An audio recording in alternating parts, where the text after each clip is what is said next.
skin. You do too, right here. Better? Yeah, you just breathe sick air on me. So welcome back to the channel. We're Jasma, Jimsa. This is Melissa. I am Jessica. Welcome back to our YouTube channel. We're so happy to have you. This sounds like a therapy session. It is. That's true. It usually is. Just make sure you hit the bell, like, Yes. subscribe, do all the things that you have to do Yes. to hear more of us. In this video today, we are going to talk about how to stay lean all summer long, because I know that is a huge concern for so many women. But before we get into that, make sure you guys go ahead and download our free summer survival guide. That is the first link in the description below. And now we can get into it. When I think about summer, I feel like it's always stressful. It kind of reminds me of like a hot version of the holidays, right? Like when you think about the holidays, it's like, shit, I have this event and that event and this person's party, and I have to do happy hour with this person and maybe like a little family ski trip or whatever it is. There's always something. Right. It's the same thing with the summertime. Like you have graduation and you have Memorial Day and, you know, picnics. 4th of July. 4th of July. Boat parties, pool parties, like so-and-so's did you say bachelorette party? There's Bachelorette so parties, many of those in the weddings, Labor Day, like Yeah. camping. It's like, oh family my god, vacation. like, you all can't the even, like, you go things. into it excited, and then all of a sudden it's like, oh my god, like I have something every single weekend. Right. And so I think when you look at it like that, right, like great fun, I love fun, and you don't really love fun as much. Like you get stressed because like, I like being home. you like being home. I like having fun. But so when I look at those types of things, I'm like, oh my gosh, I'm so excited. I have so many things coming up. But also if you're in a position where you're like worried about your weight, Yeah. that can like exacerbate your stress times 1,000, you know, because you're like, how the hell am I going to, number one, maintain my weight, like with all these things going on? Because most of those events, like just being honest, right, they revolve around food and drink and that type of thing. So if you're worried about your weight, like it can be a real challenge to be like, how am I not going to gain weight? How can I even maintain? And if you're in a position where you're like, I'm trying to lose weight, then like that can totally throw you off, because how would you be expected? Yeah, and so I think that the approach that we see happen often is people go into it and they say, okay, so if I can just really kind of restrict all my calories and kind of starve myself in between these events, then I should be fine. Like you're almost kind of like banking the calories for the day of the event. That is not sustainable. It's not sustainable, and it's not a good idea to do either, just in general. And this is where like I like to get a little bit more nerdy and sciencey. Pop the science hat on, thank you.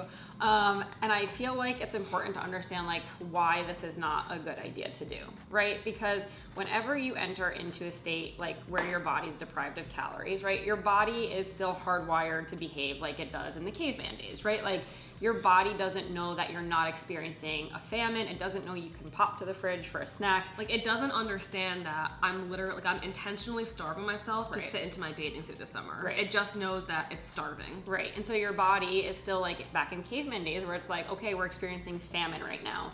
And because we're experiencing famine, it doesn't make sense for me to have a roaring metabolism, because if I do, then I'm going to run out of body fat a lot faster and I'm gonna die way quicker. And so your We don't want body, that. being the very smart machine that it is, it's like, okay, I need to like start to down regulate everything. I need to slow my metabolism down, like, you know, deprioritize like any other type of fat loss function just to stay alive, right? Like it's kind of, you're in survival mode essentially, okay? And so when you're in those periods of being in that survival mode because you are like starving, right, you're burning less calories just in general. We burn calories all throughout the day, whether you're like sleeping or cooking or in the gym, you're constantly burning calories. And when your body's in that survival mode, it starts to like slow everything down into efficiency mode. That way you're not burning as many calories. Can I say my analogy? Yes. You're like a Prius. You're like a Prius. No one wants to be a Prius. Be a Prius. Okay, you want a roaring metabolism. So you don't want your body to start slowing down your metabolism.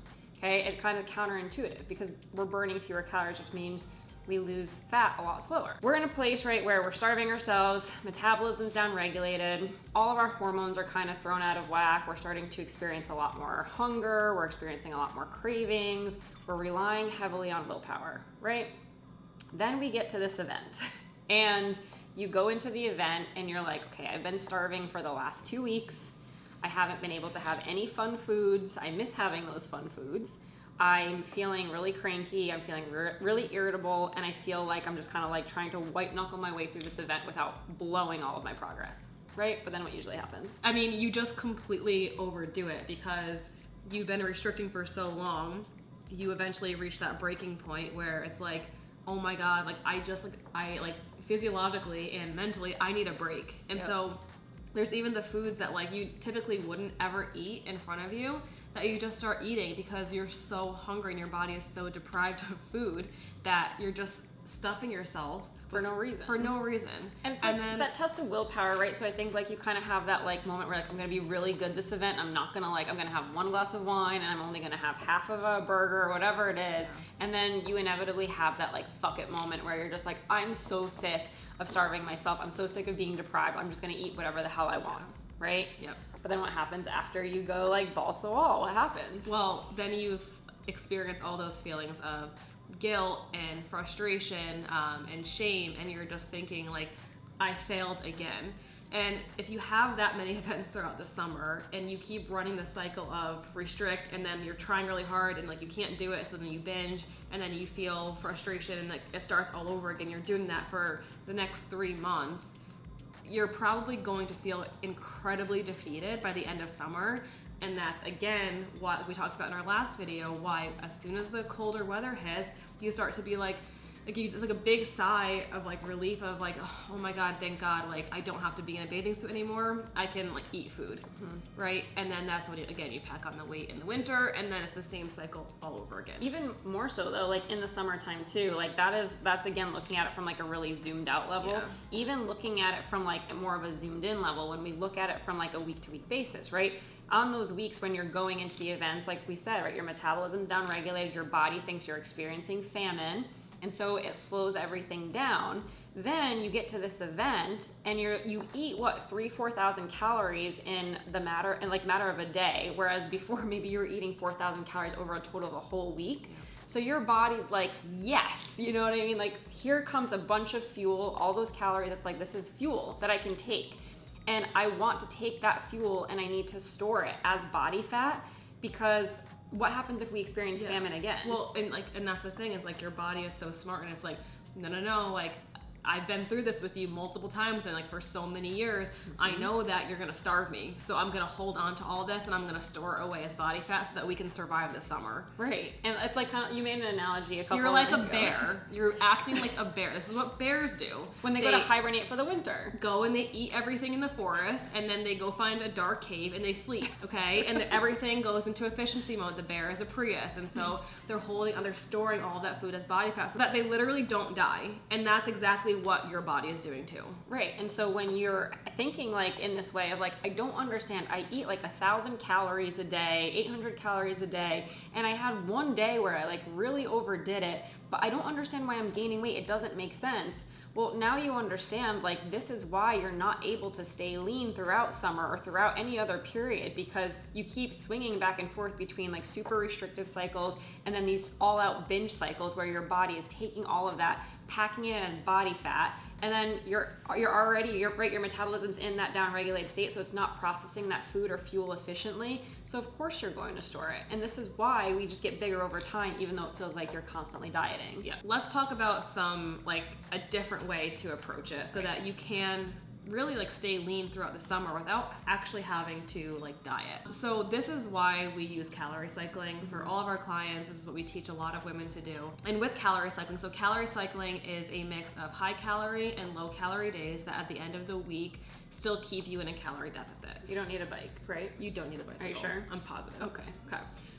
So what this would look like is I would recommend like get a calendar out for the summer, start to go through, and if you already know like where you have events like graduations or holidays or whatever it is, like make an X on those days. Okay. And then what you're going to want to do is you're going to want to kind of take a look at like week by week and start to plan out your calorie cycle. If you didn't already download our free calorie cycling guide, make sure you go ahead and do that. It's linked in the description below. It's literally going to take you step by step through how to plan calculate your own calorie cycle and then how to plan it out yourself. So there's a whole equation in there. It's going to teach you how to structure your high and your low days. Yep. But once you have that information, like Melissa said, even if you go into our Facebook group, JMSA Fat Loss Secrets, we have a calendar for each month of the summer that you can go in, you can download, and you can, like Melissa said, start to look at, okay, here are the days or the weeks when I have events where I might need a little bit more wiggle room to eat or indulge a little bit more responsibly. Right. And so what that's going to look like for you is those days with the X on it, if those are your higher calorie days,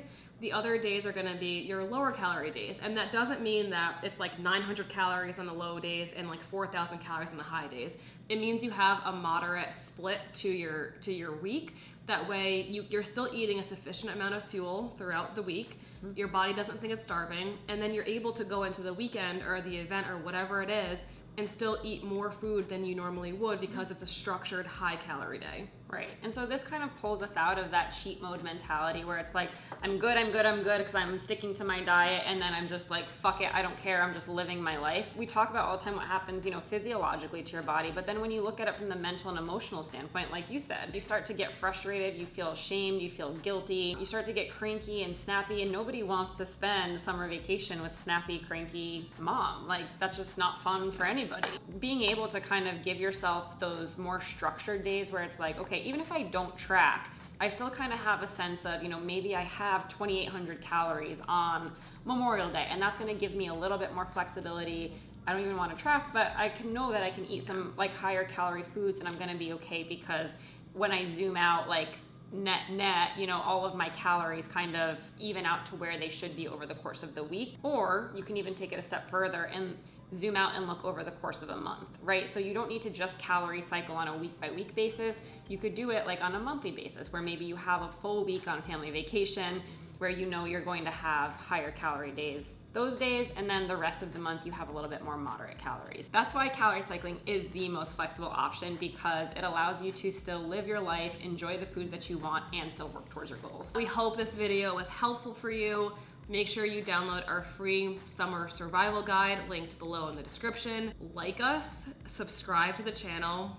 I think the bell is the subscribe thing. Okay. Whatever it is, just make sure you subscribe, and then leave a comment below too on what resonated most with you out of this video.